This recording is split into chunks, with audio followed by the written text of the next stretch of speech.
Welcome po sa aking YouTube channel. Usapang pangbabae po. Mahirap ba mag-Grab driver ngayon? As a lady driver? Sa akin is mas ngayon, mas okay maging Grab driver na babae compare dati. Kasi nga dati kami wala kaming wala kaming booking planner. Tapos ang set destination namin is dalawa lang. Yung dalawa na lang yun, sa isang set is 3 drop. Yun ang namin set destination dati. Ngayon, bali 4 na ang set destination namin sa isang araw. Bali sa isang drop is 3. Bali pumapatak na 3, 6, 9, 12. Di 12 drops ang mangyayari sa isang araw na set destination. Mas okay po ngayon maging driver. As a safety naman po kasi, sa Grab naman po kasi meron po talagang track.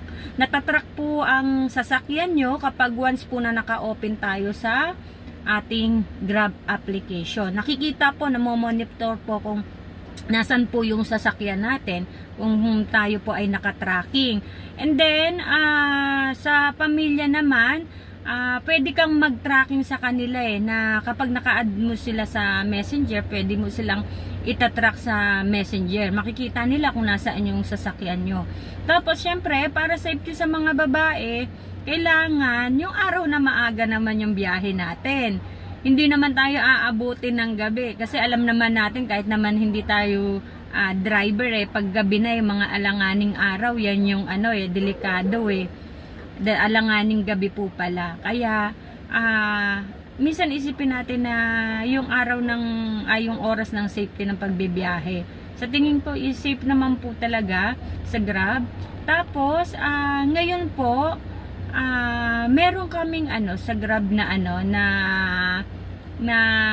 siniset na ngayon po yung latest po yun na mas po sa babae. Kunyari may siset kami dito na na katulad po rito sa cellphone po. May siniset po kami rito sa aming application. Ayan po, papakita ko po sa inyo dito. Ayan po siya. Ang mangyayari po dyan, may nakalagay po dyan na yung mas priority ng Grab na ibigay din sa babaeng driver yung pasahero kung nire-request po. Yun lang nga po kasi nga po sa hindi naman po totally po marami pa kaming mga babaeng driver na kapag nag-request kayo ng ganon is mababatuhan kaagad kayo ng babaeng driver kasi nga po konti pa lang po kami. Kaya yon medyo may safe na po dahil nga po nadagdag nga rin yan. Ayan. Yan yung women's passenger po. Yan po yan kung makikita nyo po. Andyan po yan. Pinipindot po namin yan. Kung yan po yung gusto namin na magkaroon ng mas sa amin. Mas yung babae ang priority na ibibigay sa amin. Yan po yung kagandahan ngayon. Tapos, syempre madali lang din naman maging Grab driver siguro kapag meron ka ng tawag nito, meron ka ng professional driver.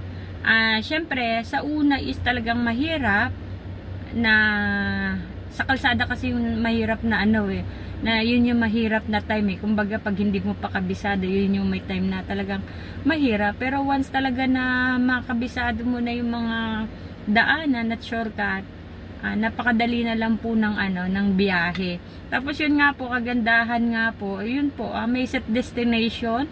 Tapos hawak mo yung oras mo nga po. Halimbawa, kung anytime, kung anong oras lang yung gusto mong bumiyahe.